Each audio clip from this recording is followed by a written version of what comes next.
Bueno, ¿cómo están? Bueno, hace rato que yo quería trabajar un poco con oído. Yo entiendo el oído como un tema que no es difícil, pero cuesta aprenderlo en forma razonada.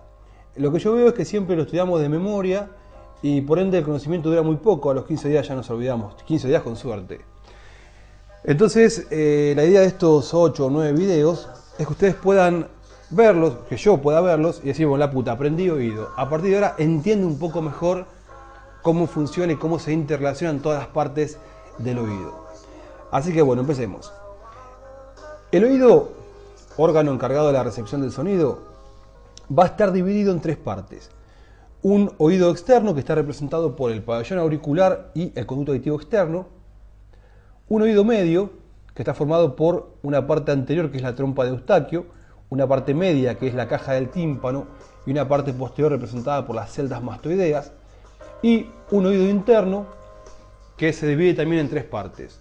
Una parte anterior que es el caracol, una parte media que es el vestíbulo y una parte posterior que son los conductos semicirculares. Importante conocer esta clasificación del oído. Pienso que la forma más piola de explicarlo y de entenderlo es empezar de adentro para afuera. Los clásicos franceses y la mayoría de los autores empiezan a explicar el oído de afuera para adentro, cuando yo creo que la mejor forma de aprenderlo es de adentro para afuera. Entonces nosotros empezamos hablando de lo que es el oído interno. El oído interno se denomina también laberinto. ¿Por qué? Porque es un laberinto tallado en el interior del peñasco del hueso temporal. Y tiene tres partes. Una parte anterior, que es el caracol o cóclea, de hecho es un caracol, como la caparazón de un caracol, y tiene dos partes. Una parte ósea periférica y una parte membranosa interna, que se llama rampa coclear. En realidad todo el laberinto, todo el oído interno tiene una parte ósea externa que contiene a una parte membranosa interna. Por detrás y un poco por fuera del caracol tenemos la parte media del oído interno que está representada por el vestíbulo, que es una bola ovoide, como una bola de boliche, como una bola de bowling, que también tiene una parte ósea periférica y una parte interna que es membranosa. Y está formada por dos bolsitas que son el utrículo y el sáculo, unidas por un canalcito que después los vamos a ver. Y ven hacia atrás y conectados con el vestíbulo tenemos la parte posterior del oído interno que está representada por los conductos semicirculares, que tienen una parte ósea e idénticamente una parte interna membranosa. Entonces, si vemos desde afuera al oído interno, al laberinto, vemos esto.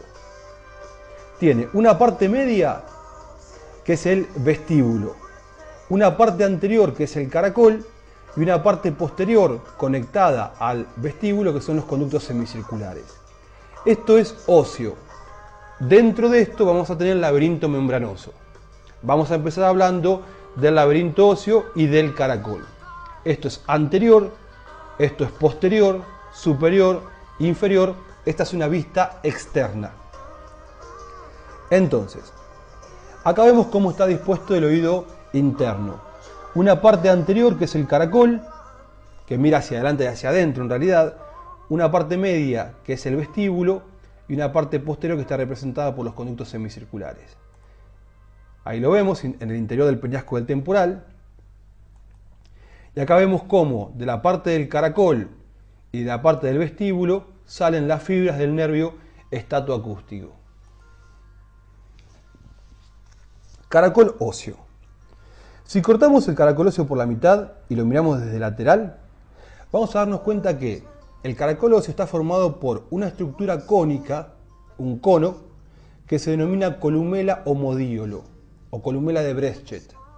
Columela homodíolo, columna de Breschet. Sobre ese cono hueco en su interior se va a arrollar en 2 vueltas y media un tubo y de esta manera se forma el caracol. Entonces, ¿cómo está formado el caracol óseo? Está formado por un cono que se denomina columela homodíolo, sobre el cual un tubo se va a enrollar en 2 vueltas y media. Y acá vemos cómo se va enrollando 1, 2 y media. Está cortado para poder ver el interior del tubo. Vemos que en este interior del tubo hay una cresta horizontal que se denomina cresta espiral, que se va a insertar en la parte del tubo que mira o que da o que contacta con el modíolo o columela. Ese punto está acribillado por una serie de orificios que forman lo que se denomina conducto en espiral de Rosenthal. Entonces, cresta espiral, que segmenta parcialmente la luz del tubo, se pega al tubo, a una de las paredes del tubo, justo donde el tubo contacta con la columela de Breschet, columna de Breschet o columela o modíolo. A ese nivel hay una serie de agujeritos que dan 2 vueltas y media, como lo da el tubo por fuera, que forman lo que se denomina conducto en espiral de Rosenthal. Es ahí donde está la primera neurona de la vía acústica. Si ustedes se acuerdan, cuando estudiamos vía acústica, la primera neurona estaba en el ganglio de Corti, que estaba localizado en el conducto en espiral de Rosenthal. Bueno, ahí está el conducto en espiral de Rosenthal al que hablábamos. Si analizamos esta cresta espiral, vemos que es hueca, donde la cresta se hace pared con el tubo y con la columna de Breschet, que estaría acá con el cono. Hay un agujerito, hay un canal, un tubo, donde está el cuerpo de la primera neurona. Acá estaría el receptor que manda la dendrita al cuerpo y sale el axón. Este es el conducto espiral de Rosenthal. Esto está punteado acá. ¿Sí? Bueno. Acá lo que vemos es el mismo corte, un dibujo de testú. Acá se ve perfecto. Miren, la cresta espiral, que es hueca, hace cuerpo con el tubo, donde este se contacta con el cono, y acá se ve el conducto en espiral de Rosenthal. Un agujerito ahí y da toda la vuelta. Y por acá van saliendo las fibras del nervio auditivo a la base de la columela o modíolo. Esta cresta espiral, arriba de todo, termina se dobla, nunca tapa la luz, nunca obstruye totalmente la luz del tubo, y se denomina, acá lo vemos, cómo termina, pico o jálamus de la cresta.